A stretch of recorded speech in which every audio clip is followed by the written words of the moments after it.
Welcome to Tech Brothers. In this video I'm going to show you how to enable or install HyperV in Windows 8.1 Home Edition. Procedure goes same for Windows 2008 R2. So let's get to it. I'm going to click on Start and find Control Panel. Right here is Control Panel. Click on Programs. Click on Turn Windows Features on or off. So here's the list of the features that's already installed on this machine. If you can see right here, HyperV is not installed. I'm going to go ahead and install. If you want to expand, install all the features. Really what I need is PowerShell and GUI management tools, but I'm going to go ahead and install the HyperV platform as well. So you click on this, it'll select all the tools. Click OK.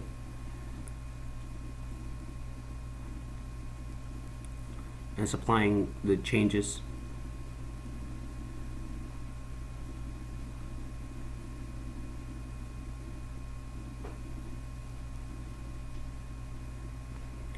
This requires a computer restart. Since I'm recording this video on this machine, I'll have to stop the video and I'll start from showing you where it's installed, where to find it, and then later on videos how to use it. Alright, we're back after restarting the computer. Let's see if our HyperV is installed correctly. So I'm going to click on Start and find HyperV Manager.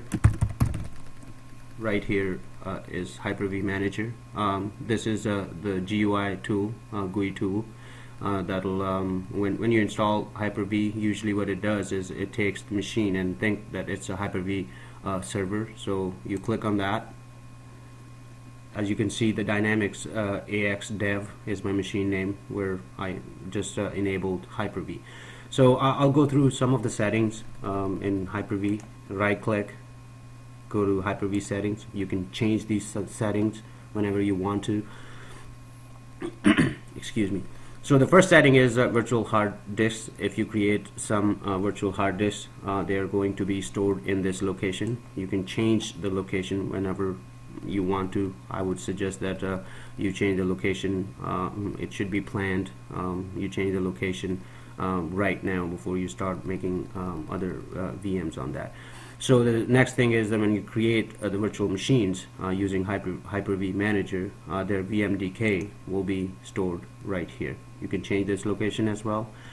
Next is NOMA spanning. That is a non-uniform memory architecture. What it does is that if you create some nodes with the NOMA spanning, it's a way of load balancing the memory in HyperV Manager. If you create different nodes using this setting, then they will kind of load balance the memory usage of the VMs between the nodes. You can read a little bit more about if you click on here. Storage migration.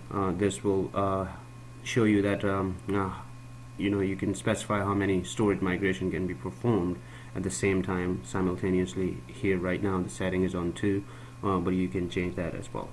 So other important setting is keyboard. When you do Control-Alt-Delete, sometimes it's really annoying that you're thinking that if you press on keyboard Control-Alt-Delete, then it'll apply on a VM if you have created one using HyperV, but it doesn't do that.